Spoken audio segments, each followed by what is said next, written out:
What is going on, you guys? Today I have another episode for you where I'm going to be reviewing a YouTuber named Austin Holloman. And the title here is He Left the USA 2 years ago. Here's why. This is a little bit of a longer one, so I'm going to put it at 1.5 speed. If you think it's too fast, you can actually slow down the speed on your own video afterwards. So let's get into it. What's going on, everybody? It's your favorite YouTuber, Austin Holloman, and this month is November 2024. I left the United States October 16th, 2022. So now I'm doing an update video on how I feel about leaving the United States after 2 years and living abroad and living now here in Nairobi, Kenya. Is a place out of 25 countries and 46 or so cities that I've been to. God said this is the best place for me to be. Now, the first question you may have is, do you regret leaving the United States? And I say absolutely not. There's nothing I miss about being in the United States. I don't ever think about going to the United States. Some people, Americans can't really sell me the United States ever again. I don't even know why they try. Some Americans have tried to persuade me by, do you miss apple pie? Or do you miss American women, which is absolutely no. Do you miss, sell it to me. Like, if you're going to convince, my job is to tell you guys that you should live outside the United States. But if you're going to tell me that I've made a mistake and that I should go back, even though I just got this unfurnished apartment that you see back here, and yes, they do have modern housing here in Africa, especially Nairobi. South Africa is not the only place in the world that has this type of brand new, like nobody's ever lived here. And you can see that it's modern, and you'll see a tour of my house very soon. And I'm also paying less than $800 a month for it. Less than $800 a month. And I'm staying in a very prime location in town as well. And if you would like to come to Nairobi, Kenya, and you want me to get you set up, get the first trip, move your family, move your entire life like I did to this city, click the link in the first pinned comment in the description, and we'll get your plan set up today. Now, that is what I do for my work as well. We'll get to that in a minute. Why did I leave the United States? I left the United States because I was making excellent money. Okay, I was making around 120 grand a year as a barber, whether if you believe it or not. The IRS can tell you that. I was making around 120 grand a year. I'm sorry, not a month, a year as a barber. I had my own apartment that was furnished. I had my own car. I had family. I lived in Dallas, Texas, which was a very resourceful city. It was actually, it was a great city, but it was one of the worst cities I've been to in my life for social life. What do I mean by that? In the United States, and I've said this 1,000 times, we have a isolationist culture where we have, it's all about me. Even when it comes to the family unit, they want to separate the family so that way the son can buy a car when he turns 16. The mom will have to have her own car. Everybody needs their own apartment. Everybody, it's all about one person, which is yourself in that life. It's all just very, it's almost narcissistic, like, right? Versus being in a place like Africa, and specifically like Nairobi, women that I've met, it's not uncommon for them to still live with their parents. And which means that they, I guess, share bills. I don't know. But it makes it less stressful if there's 4 people living in the house and one person pays a quarter of the rent. I wouldn't do that. I would not live with another man. I can't live with anybody. I can barely live with, I can live with a woman, but I'm not, basically what I'm saying is I'm not doing that. But I'm just saying, with that being the norm, that affects how people, turn it down. That affects how people treat other people, because people are used to socializing and valuing other people and hanging out in groups to drink beer, going to the park together, going to the polo games. Versus when I was in Dallas, after I get through being a slave as a barber and I get through working and I want to find somebody to hang out with, nobody's available. Nobody's available. It was almost like, damn, I don't have any friends. Like, I know people that are my friends, but we don't ever get to hang out. If I just want to go, let's go to, I don't know, let's go to Bar Louie or somewhere and get a drink. I don't know.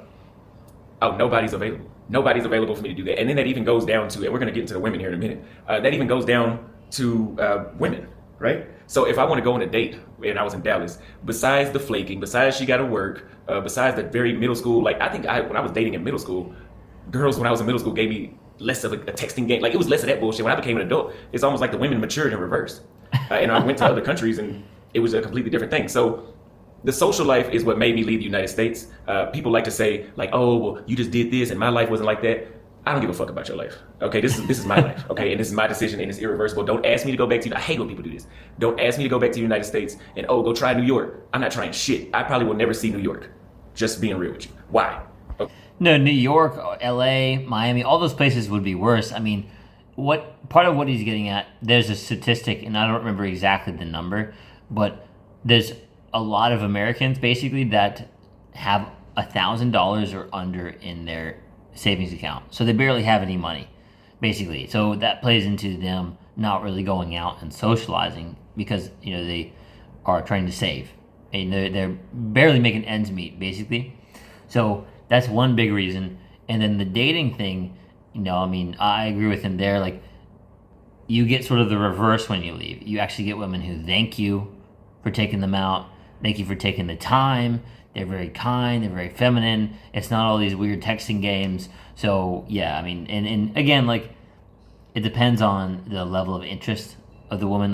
Like you could be someone that's doing well, quote unquote dating. Dating is kind of bullshit, to be honest, but because a lot of people are just seeking another casual partner, or seeking another, oh, where's my next girlfriend, where's my next boyfriend, blah, blah, blah, blah.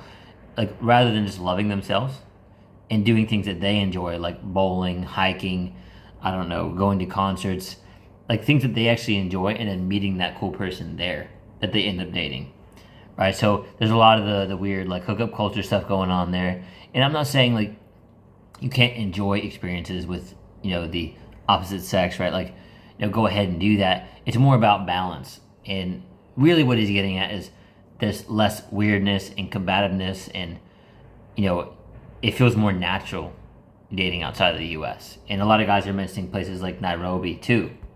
Okay, so I knew something couldn't be right. I knew that, I know it's not normal for me to have a hard time getting dates, and the women are all masculine, and you ask a woman, hey, can you hand me that remote over there or some other side? I'm not your mama, you got your own two hands. Man, ain't nobody trying to hear all that dumb shit. So I'm like, let me go somewhere else and see if, when the language changes, when the ethnicity, nationality, whatever you want to call it, the continent, whenever you just change everything, the culture, let me see. So I went to South. So my one quote unquote Disney to red pill moment, I mean, there's a lot of stuff going on there, I'll just give you one example and we'll continue with the video.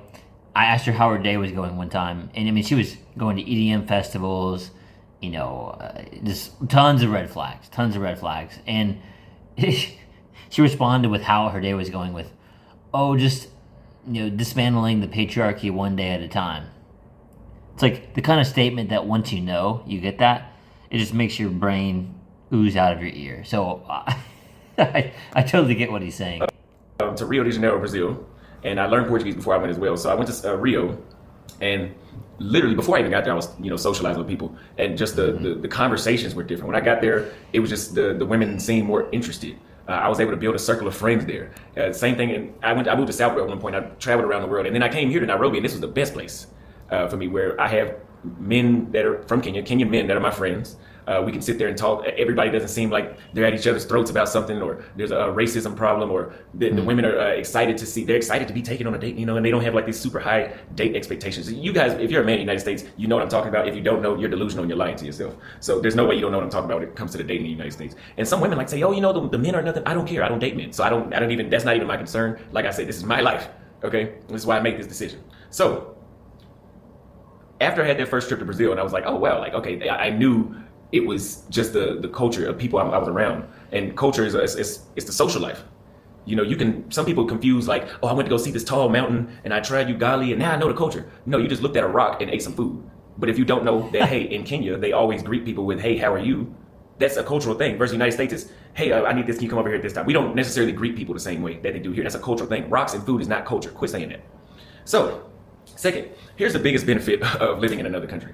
And I say when people move out of the United States, I say, why are you moving? What is your reason for wanting to improve your life? I didn't experience racism in the United States, but I'm not going to say it's not happening. Some people want to get away from racism, so they go to an all-black country like Jamaica or like somewhere in Africa, sub-Saharan Africa to be exact, because you're not going to get away if you go to the northern part. Dating options, cost of living, safety is very safe here in Nairobi. I don't have to worry about somebody getting an F on their report card, so they say I'm going to kill everybody at school today. Or I don't have to worry about if I step on somebody's shoe that I'm about to get knocked out or jumped or even shot, because that type of stuff happens in the United States. I don't have to, the senseless killings and violence that you deal with in the United States, you don't have to worry about when you come to a place like this. But you don't have to come here. You can pick whatever country you want in the world for whatever your needs are. So I would say, besides the social life, the biggest benefit is cost of living. Okay, I can survive here in Nairobi in this same apartment for around $1,200 a month. And I say survive. I spend way more money than that every month because I'm living right now. I'm living my best life. I'm not surviving. But if it's $7.75 a month for rent, I might put $30 or $40 on the electricity per month, and that's actually more than enough. Water might be $10 max, maybe less than that per month. We're not even at $900 now. My internet is $40.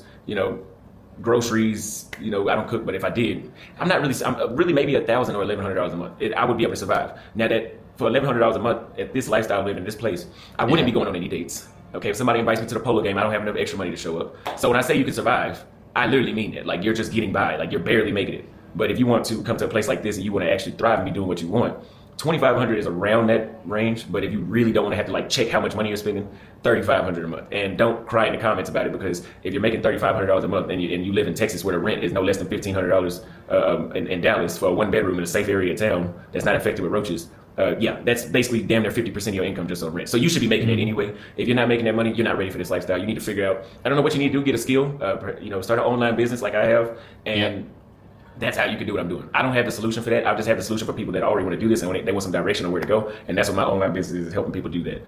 And by the way, there's a lot of people who will be like, oh, not everyone can start a business, bro. Yes, you can. And you can also rephrase it. It doesn't have to be like you owning this big business.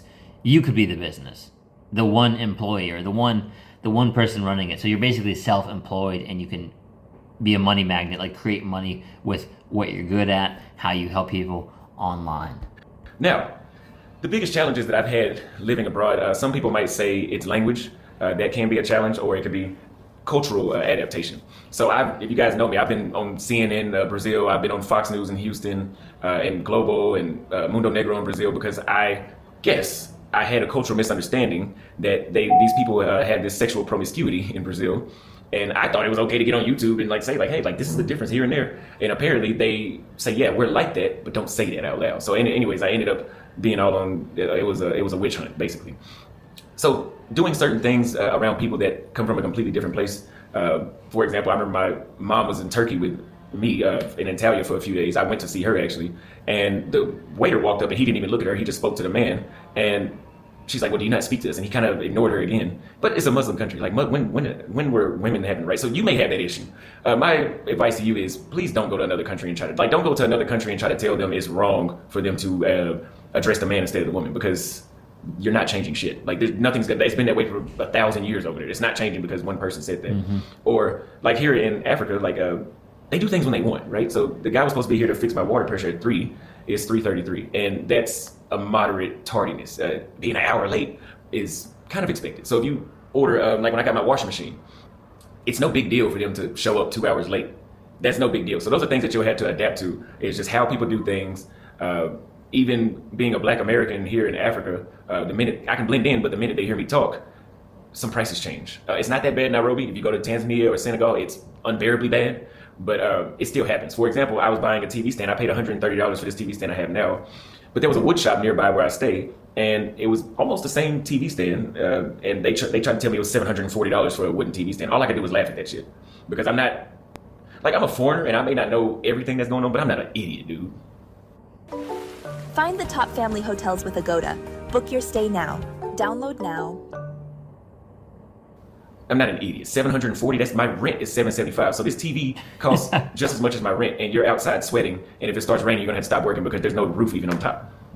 And you're poorly dressed. And the average person in Kenya is making around $300 a month. So if you sell one of these TV stands, you can pretty much take the month off at the living standard. I'm not believing it. And then I go a little further down the road and I find a TV stand that's nearly the same for over $500 less. You'll run into issues like that. That's why it's good to have somebody that has boots on the ground that can tell you, I've already made those mistakes, I didn't pay that, but I'm saying, I know where to not pay that at now. And that's why it's important for you to do that, because if you don't have somebody that's here that can show you around, you may not, $740, you should know this bullshit, but you might not know. And you might pay an extra $100-200 on top and fall for the okie doke. Maybe that may happen to you. If you want that to be sooner, find somebody that is there, okay? So living abroad changed my perspective on the world like this. People are not the same everywhere. People have this thing where they say people or women are the same everywhere. It's the stupidest thing I've ever heard. Let's break down why it's the stupidest thing. Culture makes people different. Now they say, oh, after race, they're the same. If you brought them to the United States, they'd be the same. They're not in the United States, fool. That's why I'm saying they're different. Okay? So if you were to, you're not going to convince me that meeting a woman in Saudi Arabia is exactly the same as meeting one in Texas, because it's not. They don't even dress the same. They couldn't even drive a few years ago. They don't even look at people the same. Women in the United States could damn near walk down the street naked. So you telling me that their mentality is the same as somebody in Saudi Arabia that couldn't even drive 9 years ago? Seriously? Let's use some common sense. So people in Africa don't have they're not urgent about time. In the United States, if I say, hey, you need to be here to fix my plumbing at 3 o'clock, they'll be there at 3 o'clock. And if they're 10 minutes late, they're gonna call and say, hey, we're running a little late. But here, that's not the case. So when they show up, they're like, oh, what's the big problem? You're telling me that my experience with them, somebody that doesn't even view time the same way as I do, is the same? I never thought people were the same worldwide, but it just further confirmed that people are not the same. If people were the same, the Christians and the Muslims wouldn't have had crusades. You know, that those wars fought behind religion would have never happened. Obviously, there wouldn't be a war where it's at right now in the Middle East if those people were the same. Okay? I mean, this. So basically, don't impress your culture on somebody else, and don't expect them to be like what you're used to in the U.S. And he's totally right. Like, I've been in some spots in South America, some spots in Southeast Asia, and I mean, usually they're like decently timely. It's a little bit similar sometimes, depending on where you go, to what he was just saying about like waiting on a guy for his like washing machine or things like that. Like, sometimes you have to remind them. Like, oh, yeah, the food's coming, and they say like 5 minutes, and it would be like 20 minutes or 30 minutes. And I know for a fact that certain U.S. people or certain Westerners, because they're used to like really fast service, they would like throw a fit, a little like baby tantrum. And realistically, like, get over it, right? You're in a different country. It's exactly what he's saying, right? You're in a different country, and they do things differently. So just get used to it. You're in their home. Common sense, but unfortunately, common sense is not as common as you think. So, what surprised me the most about living abroad was how much better my mental health got. People are the most important thing in your life, if you ask me. Yep. Because you can go to, let's say you go to a place like Uruguay. It's very modern there. I've been there. It's very modern. The people are white, basically. It's mestizo and white, like half white, half mestizo, something like that, and a few black people. It's cheaper in the United States, but it's not that cheap. It's one of the most expensive countries in South America. It's almost as expensive as Texas, but not really. The food is great, the music is great. But if all the people were racist and I was getting tomatoes thrown at me in the street every day, what difference does it make?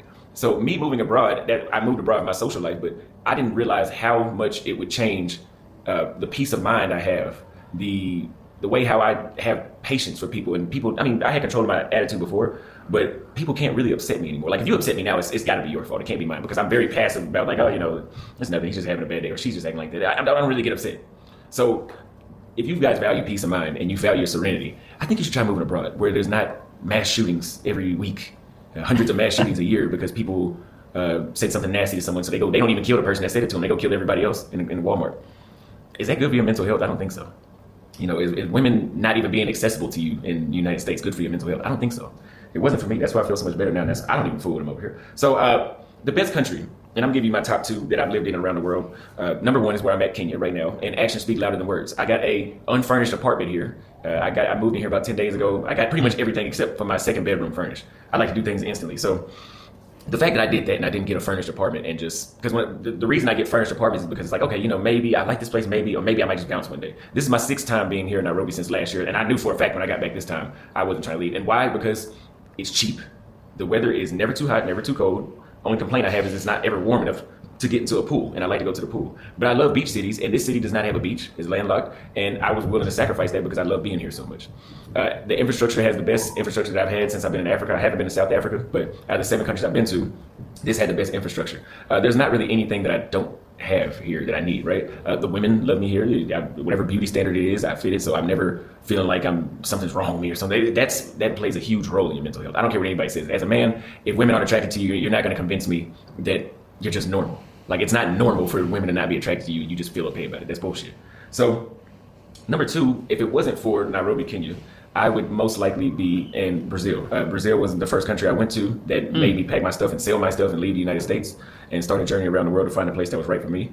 The only reason it's number 2 is because they have a little bit of white, not a little bit, actually a lot of white worship. And guess what? I don't have to deal with that. I don't have to. Yeah, it's not a problem where it's just like unbearable to live there. But if I have the option to pick the perfect lifestyle for me, I'm going to pick the one that's perfect for me and not the one that's half-ass perfect. So if I don't have to deal with white worship and I can get away with it, I'm getting the hell away from it. Here in Nairobi, there's some people that believe white worship is everywhere, but it's here, but it's not getting in my way. See, shit's not a problem until it gets in my way. When I was in Dallas, I didn't care about the crime until I was affected, or somebody I know it affected me. So I don't have to worry about that. Okay. Plus, I like being around black people anyway. There's black people, plenty of black people in Brazil, but it doesn't matter if they're white worshiping. How do I support myself along this journey? So first, I was a barber, and I went to Brazil, and I got online and I talked about my journey, and my social media blew up. And my first YouTube check was like $9,980. The first check I ever got, because I capitalized on the momentum. Hey, you guys see, I have over 2,000 videos because I am serious. I've been slowing down now, but I was posting every day. I waited till I could hit. I got that first month, and then I did it a few other times to see if that was just a luck or it was just can I actually maintain this? And that's why I post every day, and I kept my name relevant. And it worked after 3 months. So that was June when I first got on YouTube. I think I got my first check in August, September, October. By October, I bought a one-way ticket to Thailand and then a one-way ticket from there to Brazil. And I never went back. I mean, I went back in April of this year, April 2024, for 3 weeks to get a birth certificate and visit my family for a bit. But it's sad to say, after going back and experiencing what I experienced in Dallas, shit hadn't changed. It probably even got worse. I won't be going back. No reason. But after I became a YouTuber, I was surviving off my YouTube checks and doing Patreon and all that other kind of stuff. God told me I needed to come back to Nairobi because I had an idea that I was given to by a good friend of mine for this business I run now. He's like, hey, why don't you help people come to Nairobi? You seem to know a lot. Your audience trusts you a lot, and you seem to be the happiest there. So I went back, and instantly it took off. And now that is how I support myself. I've been making way more than I have ever made off of YouTube doing this. So that's how I financially support myself. I told you guys need an online business, or you can even come here to visit. If you have the money to invest, but you don't have remote income where you could stay abroad, you can still come here to a place like Nairobi, buy an apartment, furnish it, and even use my services. And the people that call me that want to come to Nairobi, I can help you rent out your place. That is, you can use me as a resource. That's why I told you to click the link in the first pinned comment or description, and we'll get on the call. You'll speak to my assistant first, but we'll get on the call and we'll get you set up, whether if you have something you want me to help you with or you're looking for something. Now, if you guys are looking to move abroad. So it's really interesting that he says Brazil, it was Nairobi and Brazil, because Brazil was one of the first places, like the very first places he left to from the U.S., and he's got a decent sized list compared to a lot of people, right? I mean, because he went from the U.S., Brazil, pretty sure Argentina, Colombia, a bunch of different spots in South America, as well as Romania, Turkey, Philippines, Thailand, right? So he's got a pretty decent sized list, and he still says Brazil is one of his top 2, and that was one of the first places he went. So obviously there was something to that, that drew him there first, and obviously his number 1 is Nairobi. So that's definitely interesting that he says that. What is the best piece of advice I could give you? Like I said before, find a way to have remote income. Do your research on a place that fits your needs. If you're a white guy and you don't want to be around black people or Asian people, look into places that are in Eastern Europe, probably not Western Europe, but maybe Eastern Europe, or even a place like Uruguay that is mostly white, or Argentina, or Chile that's in Latin America that has high populations of white people. If you're somebody like me, I can be around anybody, but I choose to be around black people, then you do your research on places that fit your needs. Figure out what your needs are. Figure out why you want to leave the United States. Figure out if the time zone is an issue for you. For example, I'm 8 hours ahead of Central Time being here in Nairobi. Therefore, if I want to talk to my parents, I have to really wait until 1 or 2 p.m., which is 5 or 6 a.m. over there. And that doesn't guarantee that they're always awake. If that is an issue for you, do your research and figure out if this is actually the right place for you to come to. Speak to somebody that lives in the place that wants you to come there, that you want to go to, I'm sorry. So if you want to go to Argentina, figure out somebody that's been to Argentina, that knows a little bit about the culture or that has experience there, and get the information that you need. Invest in consultations before you go somewhere. You're visiting or moving to a whole other country.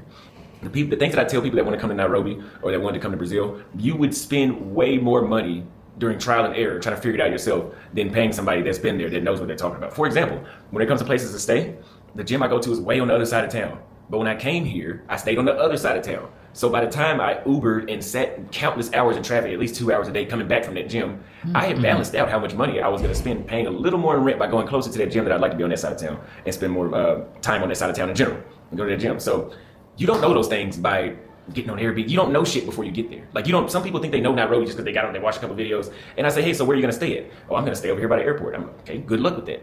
I know based off what you told me, I know what type of tourist you are. You're going to be Ubering 40 minutes, 50 minutes from the airport to get to this side of town that I know you're going to spend time at. But you're not going to know that until you come here and do trial and error, or find somebody that can give you the cheat code is my best advice. And make sure this is really what you want to do and you have a real solid reason for wanting to do it. Now, some people might say, do you miss your family? Do you miss apple pie? Which is kind of silly to ask me.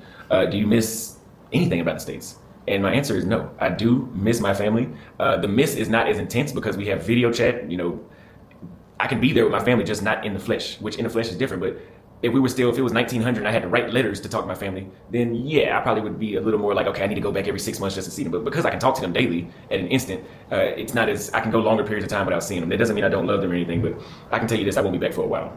Anyway, maybe for a graduation or for a funeral or something like that. God forbid there's a funeral any day soon, but I'm just saying, how do I stay connected? The same way I stay connected with anybody else, using my phone. I don't feel the need to go back. I don't think you could pay me to live in the United States. Even if you gave me $1 million, I wouldn't go back. Why? Because where I'm at right now, my money multiplies by around 5 anyway, correct? So if I'm making $100,000 a year, I'm technically living a $500,000 a year income lifestyle. So essentially, I can take your $1 million and live like shit and probably get shot in a mass shooting at the Walmart in 1 year. Or I can go stay where I'm at, and in 2 years, I probably didn't make that million, but I'm living the equivalent. And not to mention, when you're outside the United States, if you're profiting under 120 grand, it's pretty much tax free. Okay, there's so many benefits financially to living outside the United States that why would I go back? I can lower. So I have 3 Kenyans that work for me to help me with my online business right now.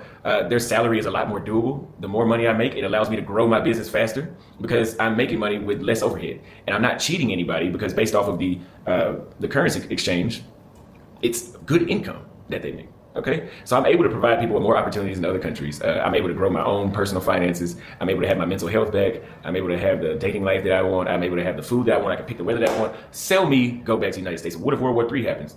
I don't think Kenya would be neutral just because it's in Africa and World War I and World War II was fought here in Africa. Africa was part of that. But places like Uruguay and Paraguay, even a place like Chile that seem to be pretty neutral on a world scale, they don't have issues really outside of South America. I would just go back there. And because even though I don't like those places as much as I love here, I would rather live there, somewhere I actually enjoy. So don't ask me if I'm going back to the United States. I will never move back for no reason. Awesome, guys. Well, yeah, definitely an interesting video there. And he's got a lot of good points. Obviously, one of the biggest ones was there at the end. So you could 2 times, 3 times, 4 times, or even 5 times your US dollar or your Western dollar in some of these places. So keep that in mind and just get creative. That's what this is all about, right? Is getting creative with a way that you can provide value to people or something that you're good at and figuring out how to make money off that and create money online. And soon you'll basically be living your dream life in one of these places that really calls to you, and you can just build out your full dream lifestyle. You start developing those relationships. Community in these new places is super important. Don't be one of those lonely digital nomads that said I went to 57 countries and then I was lonely and I went home. Be social. Put some effort into learning the language.